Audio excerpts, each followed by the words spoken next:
Kofi Annan did not ask us to apply sanctions. He just said that the Security Council should speak in a united and single voice, and make sure to send a signal that its suggested recommendations and actions have to be implemented, and there will be consequences.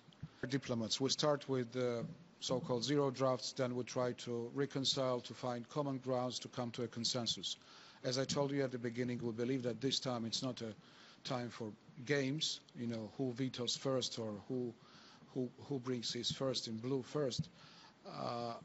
It's a time for deciding on future of Syria with Syrian hands and people, and letting them engage. Well, you know, when preparing for Geneva meeting on the 30th, we're advocating for bringing all influential players, including neighbors of Syria, to Geneva. And Iran was mentioned, and Saudi Arabia was mentioned. Iran has a role to play. It is playing a role. And ignoring Iran or just dismissing Iran on some political basis, it's not a very wise thing to do.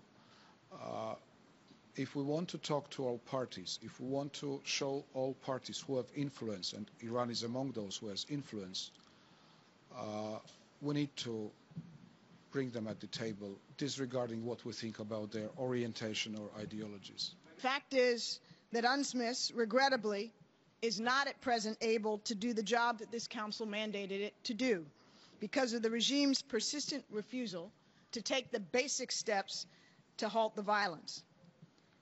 Without this council taking concrete measures to increase the pressure for the Annan and Geneva plans to be implemented by the government, it's not plausible to assume that UNSMIS will be any more able to fulfill its mandate in the future than it is now. The U.S. view has been very consistent and clear. Iran is definitely part of the problem in Syria. It is supporting, aiding and abetting the Assad regime materially and in many other ways, and it has shown no readiness to contribute constructively. And so we've taken the view that because it has contributed on the negative side of the ledger so profoundly and shown no readiness to employ whatever influence it has to persuade the Syrian regime to stop the violence, that it is not at this point prepared to play a constructive role.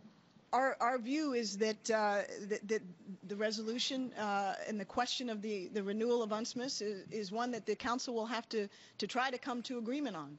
We think that a simple rollover of UNSMIS without the Council being clear that it's prepared to put the full political weight that we have behind these observers on the ground and behind implementation of the Annan plan is insufficient.